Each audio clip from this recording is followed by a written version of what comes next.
So, hello, what's up mga chong? Welcome back to my YouTube channel. So, someone asked me kung paano ini-edit yung ganitong effect, yung viral ngayon, na pota. So, gagawin po natin yan. Napakadali lang po. Download nyo lang po yung Instagram nyo. Yun kasi natin yung makukuha. Yun kasi natin magagawa pag-edit na yan. So, punta tayo sa Instagram natin. Punta tayo sa App Store. Search natin Insta. Yan, Instagram. Kapag na-download nyo na to guys, click natin itong open.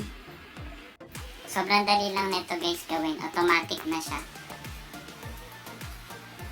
Yan, pindutin natin yung history natin. Your history pala. Then, dito, search natin.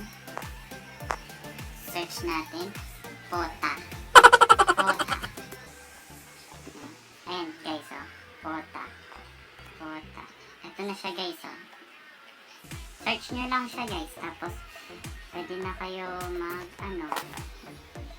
i-click nyo lang tong i-click nyo lang tong try it.